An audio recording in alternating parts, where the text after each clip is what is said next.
আসসালামু আলাইকুম, আশা করি সবাই ভালো আছেন। ফিরে আসলাম আবার আপনাদের মাঝে নতুন একটা ভিডিও বা রেসিপি নিয়ে। তো এর আগে আমি একটা ভিডিও আপনাদের সাথে শেয়ার করছি করলা দিয়ে চিংড়ি মাছ। তো আরও একটা, যেহেতু আমি ওই দিন বলছিলাম আমার দুইটা রেসিপি আমি একদিনে করছি, তো আমি আজকে আরেকটা রেসিপি আপনাদের সাথে শেয়ার করতেছি। কুমড়োর পাতা দিয়ে আমি চিংড়ি মাছ ভাজি করবো বা রান্না করবো। তো এখানে এই দেশে কুমড়োর পাতা যেটা, এটা অনেক দামি। আসলে মজার বিষয় হচ্ছে এটা অনেক দামি, যেটা সত্যি কথা। আমি দুই মুঠো কুমড়োর পাতা নিয়েছি। এখানে প্রায় $16 ট্যাক্স সহ আমার থেকে রাখছে। $16 বাংলাদেশে প্রায় 1600 থেকে 1800 টাকা। চিন্তা করে এবার দেখতে পারেন, যেটা বাংলাদেশে অনেকে আমরা হয়তো গরুকে ছাগলকে খাওয়াই, কুমড়োর পাতাগুলো খাই না। সেটা আমেরিকায় এসে স্থান পরিবর্তনের কারণে সেটা এখন 1800 টাকা 2000 টাকা মূল্য হয়ে গেছে। চিন্তাই করতে পারেন। এটাও আমাদের একটা লাইফের পার্ট। স্থান পরিবর্তনের কারণে অনেকের অনেক মূল্য হয়ে যেতে পারে সেটা। যাই হোক, ওসব কথা না বলি। আর বিশেষ যে রেসিপিটা, এটা আসলে খুবই সুস্বাদু। এভাবে ভাজি করলে আপনারা বারবার খেতে ইচ্ছে করবে। মেহমানরা দিলে তো কথাই নেই।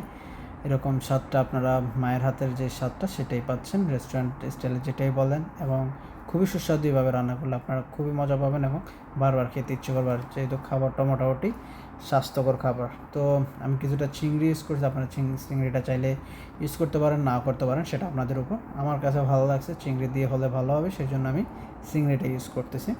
আমি চিংড়িগুলো 1 চামচ হলুদ 1 চামচ লবণ দিয়ে আমি চিংড়িটা প্রথমে ভেজে নিছি।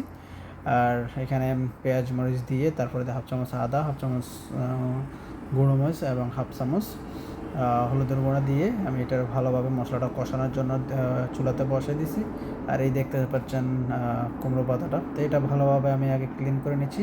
এটার উপরে একটা এক ধরনের রক থাকে, সেই রকটা উঠাইতে হবে, তাহলে আপনার এটা খাওয়ার সময় ওরকম মানে লাগবে না, আঁশ যেটা বলবো আমরা সেটা লাগবে না। তো আঁশটা ওটা আমি পাতার উপর থেকে উঠিয়ে নিচ্ছি, বা যে ডাটাটা আছে সেটার থেকে উঠিয়ে নিচ্ছি ভালোভাবে। এবং এটার মধ্যে হয়তো দেখা যাচ্ছে অনেক সময় পোকাও থাকতে পারে, সেই দিক দিয়েও আপনারা কেয়ারফুল থাকবেন।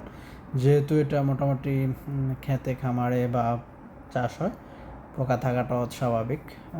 তো আমি সেভাবে ধুয়ে বা করে তারপরে আমি একটা একটা করে এটা করছি। তা আমি মশলাটা সিদ্ধ হওয়ার পাকে দিয়ে এই জিনিসটা করে নিয়েছি। দেখতেই পাচ্ছেন একদম যে খুব বেশি কুমড়ো পাতা সেটাও না, খুবই কম, খুবই কম।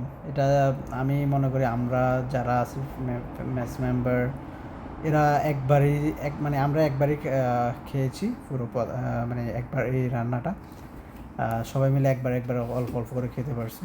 তো বুঝতে পারছেন এটা কতটা মূল্যবান ইউএসএতে। তো যাই হোক, আমি রেসিপিটাই আপনাদের সাথে শেয়ার করতেছি, যেহেতু খুবই সুস্বাদু বা অনেকের ইচ্ছা হয়, খাওয়া হয় না। রেসিপিটা দেখে অবশ্যই বাসায় তৈরি করে খাবেন, খুবই ভালো লাগবে, খুবই মজাদার খাবার। তো আশা করি সবার পছন্দ হয়েছে বা হবে।